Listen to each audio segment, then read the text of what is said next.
Follow-up questions in regard to the future of our planet. Heavenletter number 5597. March 22, 2016.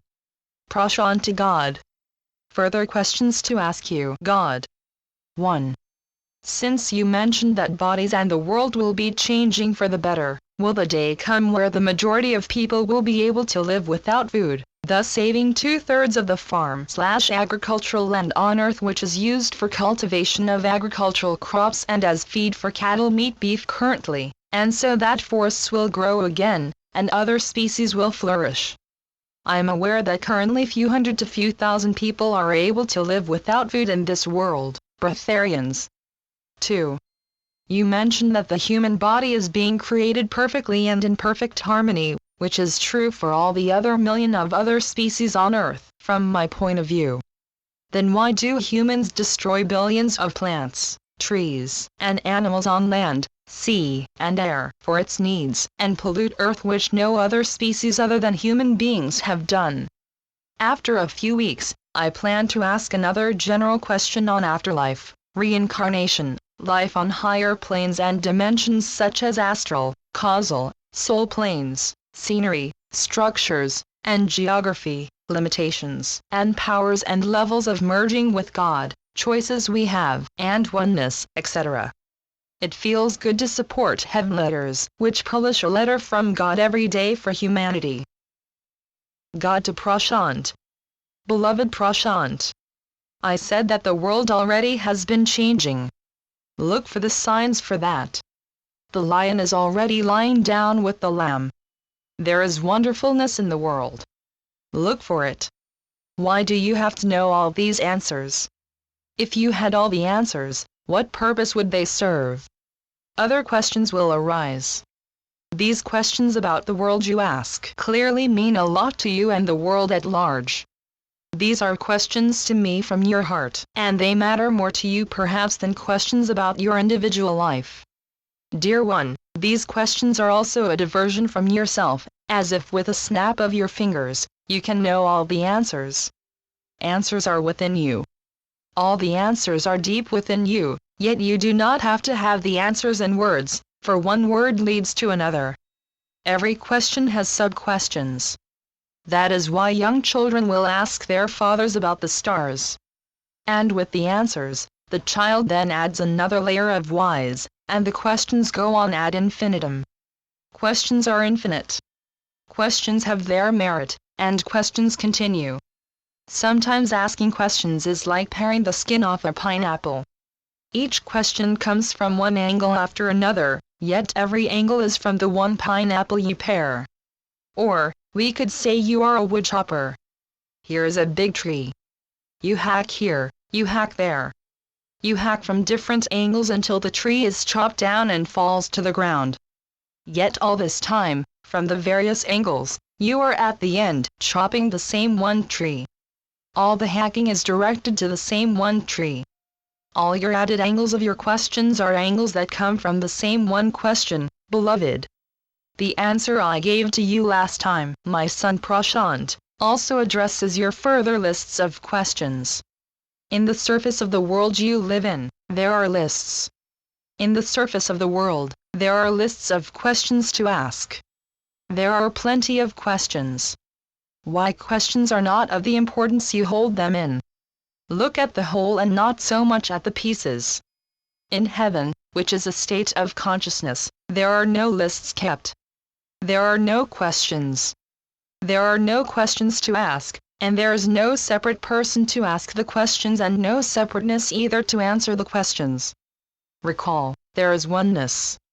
What I am saying is that your questions, regardless of their specificity, have been asked and answered. Step out of the mire of problems. Get away from propounding problems. Cease dissecting problems. When you delve into the concept of problem, problem is king and questions are queen. You become subservient to problems. You bow down to problems. You honor problems as if they were movie stars. Problems are dramas. Get out of the arena of problems.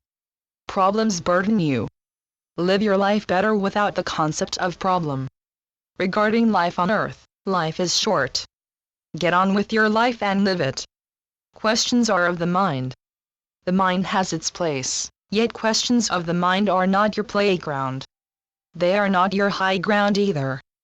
Do not let the idea of problems consume you. Stop configuring problems.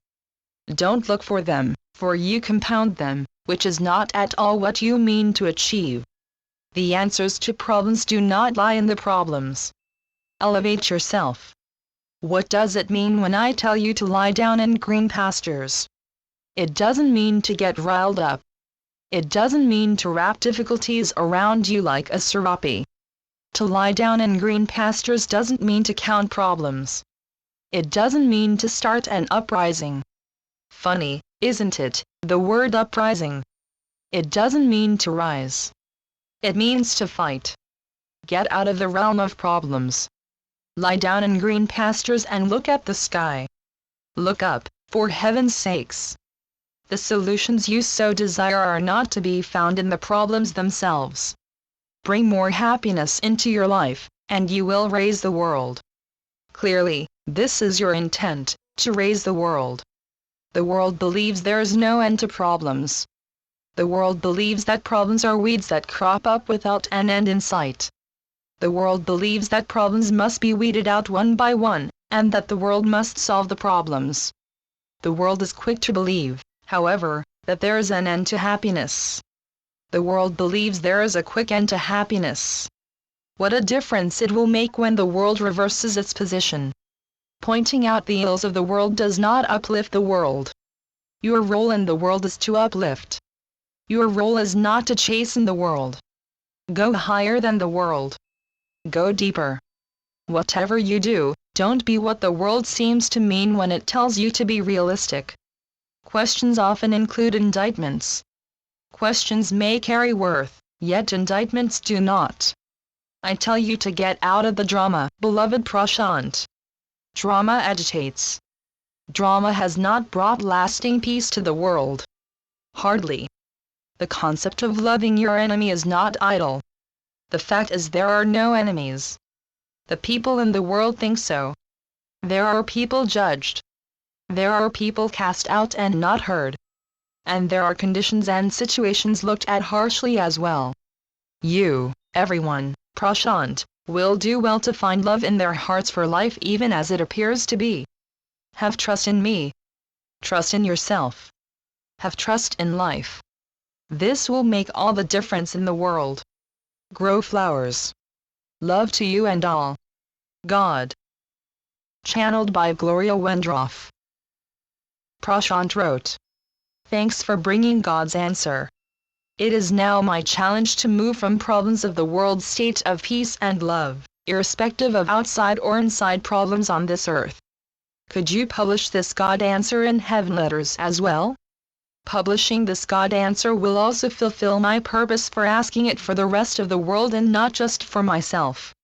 I hope this God answer would reach to all the people who read Heavenletters regularly. Thanks and regards. Prashant. Heavenletters.org